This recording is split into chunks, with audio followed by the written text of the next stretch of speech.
En primer lugar, que su nivel es bajo, tanto cuando se considera la productividad del trabajo, la productividad por ocupado o por hora trabajada, como cuando se considera la productividad del capital, es decir, la capacidad de las inversiones acumuladas de generar valor añadido.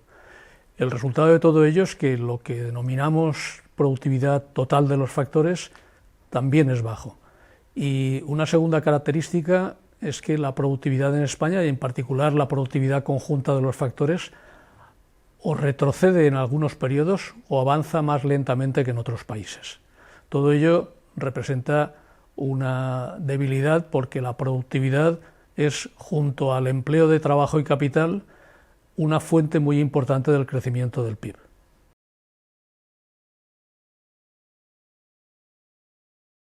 Si consideramos el indicador conjunto de productividad, la productividad conjunta de los factores, la evolución de la productividad en España durante las 2 décadas transcurridas desde el principio del siglo ha sido negativa, ha retrocedido. Esto es consecuencia de lo sucedido en 2 periodos que tienen comportamientos diferentes. Durante la primera parte, durante la fase final del boom inmobiliario que acabó en 2007 y durante la gran recesión que llegó desde 2008 hasta 2013, la productividad sigue una trayectoria claramente negativa porque el ritmo al que se acumulan factores de producción es mayor que el ritmo al que crece el valor añadido. Después de los ajustes de la gran recesión, las cosas han comenzado a mejorar lentamente, con una interrupción que se produce con la llegada en 2020 del COVID-19 y que después recupera de nuevo una trayectoria positiva en los últimos años. En este periodo que va desde 2013 hasta 2022, la productividad ha comenzado a mejorar, la productividad conjunta de los factores consigue avances modestos todavía, pero positivos. Estos avances digo que son modestos porque comparados con lo que sucede con otros países cuya trayectoria de productividad es claramente mejor, como Estados Unidos, el líder en la materia, o Alemania en el caso de Europa, como en su caso la productividad sí que avanza de manera continuada, más rápidamente, el resultado es que divergemos de ellos en productividad. Y como divergemos en productividad, no aprovechamos bien el valor que la productividad tiene para contribuir al crecimiento del PIB por habitante. El crecimiento del PIB por habitante depende del ritmo al que vayamos incrementando el uso de los factores productivos, pero también el ritmo al que vayamos mejorando el aprovechamiento que hacemos de esos factores, que es la productividad. Y esto explica que en PIB per cápita, durante este periodo, durante estas 2 primeras décadas del siglo XXI, nos hayamos alejado de los países líderes, de la media de la UE, por ejemplo, nos hemos alejado desde el 2% por debajo, el 2,4% por debajo, hasta el 14% por debajo. Estamos divergiendo y la productividad es la gran responsable de esta divergencia.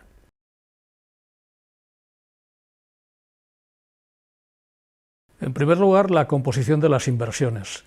En la inversión hay muchos activos y su potencial productivo no es el mismo.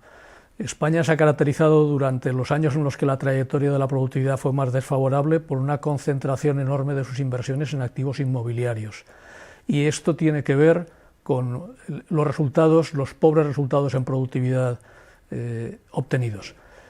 Hay otro componente, en cambio, de las inversiones que tiene un potencial de realizar contribuciones a la mejora de la productividad muy importante, que son los activos que denominamos intangibles. El capital humano, la formación en la empresa, las mejoras organizativas, los intangibles, la digitalización, la inversión en marca, todo ello ayuda a las empresas a que obtengan mejores posiciones en los mercados y de esa forma mejoren su productividad. Y en ese terreno, aunque España también está intensificando sus inversiones en intangibles, la distancia que nos separa de los países más avanzados es considerable.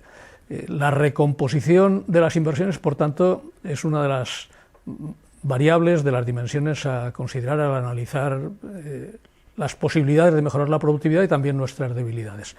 Hay un segundo aspecto importante que es nuestro tejido productivo, nuestra estructura empresarial y nuestra especialización.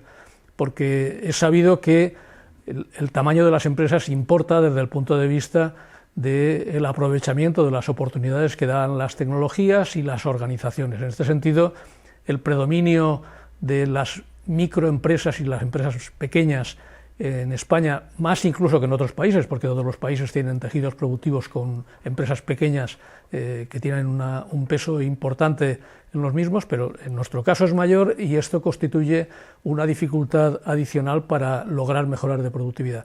Y después hay un conjunto de factores que tienen que ver con aspectos relacionados con el capital humano, tanto debilidades que se generan en el funcionamiento de nuestro sistema educativo como otras que se producen en el aprovechamiento del capital humano por el tejido productivo y en la formación en la empresa.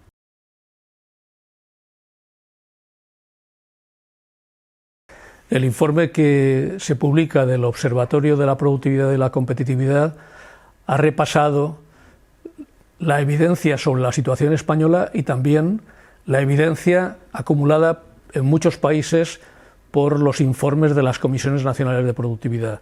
Y hay una coincidencia en el diagnóstico respecto de cuáles son las palancas directas para la mejora de la productividad que debemos tener presentes y utilizar. La primera es la inversión productiva. La composición de la inversión productiva importa. Se trata de invertir en activos que tienen potencial de mejorar la productividad y de aprovechar ese potencial. La segunda es el capital humano.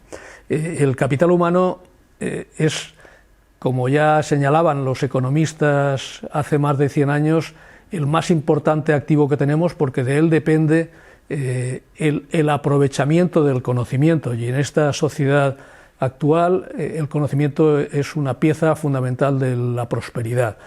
La tercera es los activos intangibles y dentro de ellos la innovación.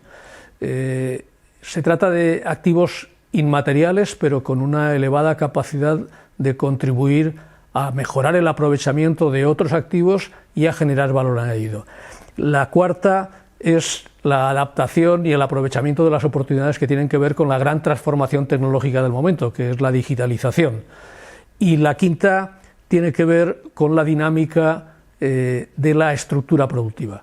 El ritmo al que aparecen nuevas empresas transformadoras, al que se retiran las que no son eficientes, al que crecen las empresas, al que se transforman dentro de las organizaciones la forma de trabajar de las empresas.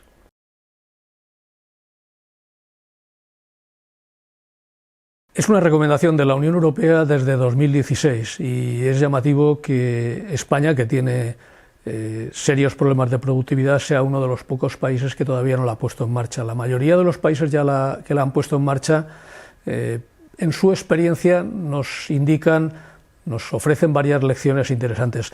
La primera es que es una forma de prestar una atención continuada a la productividad, de estar pendiente de su evolución y, en segundo lugar, de disponer de un stock, de un volumen cada vez mayor de conocimientos que permitan que los diagnósticos estén bien fundamentados, porque también en ocasiones se escuchan diagnósticos sobre los problemas de productividad que no cuentan con un buen fundamento. Las comisiones de productividad suelen tener en todos los países un perfil de solvencia técnica que garantiza que la calidad de los diagnósticos ofrece un buen fundamento para las actuaciones, porque la tercera de las ideas importante es justamente que estas comisiones de productividad son una fuente de propuestas para tomar iniciativas en el diseño de políticas que mejoren la productividad